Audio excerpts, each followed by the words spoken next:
ಸತ್ಯ ಯಾವುದು ಸುಳ್ಳು ಯಾವುದು ಅಂತ ನಾನು ಹೇಳ್ತೀನಿ. ಏನು ಹೇಳ್ತಿದೀಯ ಪಾರ್ವತಿ? ಮುಚ್ಚಿಟ್ಟಿರೋ ಸತ್ಯನ.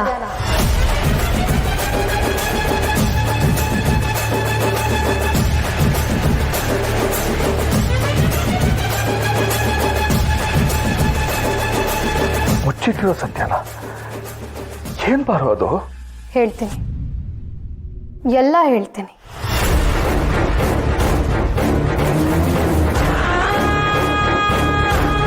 ನಮ್ಮ ರತ್ನಂಗೆ ಮಕ್ಕಳೇ ಆಗಲ್ಲ. ಅವಳ ದೇಹದಲ್ಲಿ ಸಮಸ್ಯೆ ಇದೆ. ಒಂದು ಜೀವನ ಸೃಷ್ಟಿ ಮಾಡೋ ಸಾಮರ್ಥ್ಯ ಅವಳಿಗಿಲ್ಲ ಅಂತ ಒಂದು ಪೇಪರ್ ಡಿಸೈಡ್ ಮಾಡಿತ್ತು.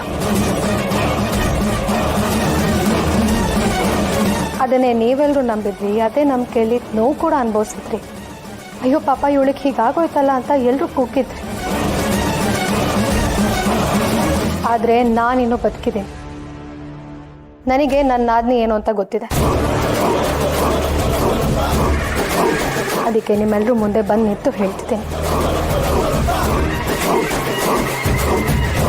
ಅಪ್ಪ, ಕಿವಿನ ಅಗ್ಲ ಮಾಡ್ಕೊಂಡು ಕೇಳಿಸ್ಕೊಳ್ಳಿ.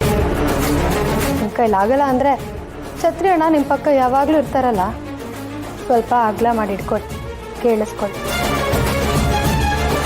ನಮ್ಮ ರತ್ನಂಗೆ ಮಕ್ಕಳಾಗೇ ಆಗುತ್ತೆ. ಅವಳಿಗೆ ಯಾವ ಸಮಸ್ಯೆನೂ ಇಲ್ಲ.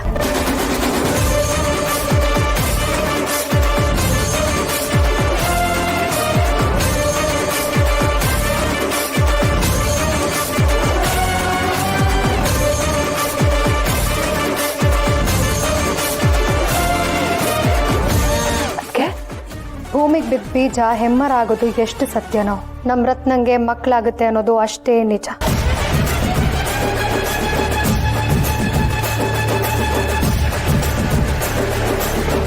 ಪಾರು, ಏನವ ಹೇಳ್ತಿದ್ಯಾ? ಇದನ್ನ ಬರೀ ನಾನು ಹೇಳ್ತಿಲ್ಲ. ಕರ್ನಾಟಕದಲ್ಲೇ ದೊಡ್ಡ ಗೈನಕಾಲಜಿಸ್ಟ್ ಡಾಕ್ಟರ್ ಕರ್ಣ ಅವ್ರ ಹೆಂಡತಿ ಡಾಕ್ಟರ್ ನಿಧಿ ಅವ್ರು ಹೇಳಿದ ಮಾತು.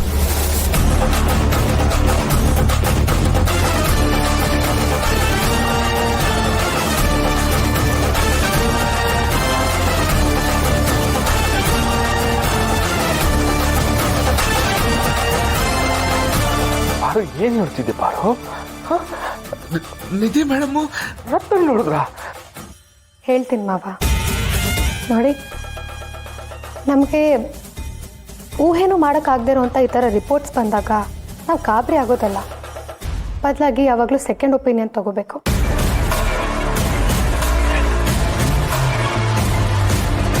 ಅಂದರೆ ನಾನು ಆಗಲೇ ಹೇಳ್ದಂಗೆ 2-3 ಕಡೆ ವಿಚಾರಿಸ್ಬೇಕು, ಪರೀಕ್ಷೆ ಮಾಡಿಸ್ಬೇಕು. ಆಗಲೇ ನಿಜ ಯಾವುದು ಸುಳ್ಳು ಯಾವುದು ಅಂತ ಗೊತ್ತಾಗುತ್ತೆ.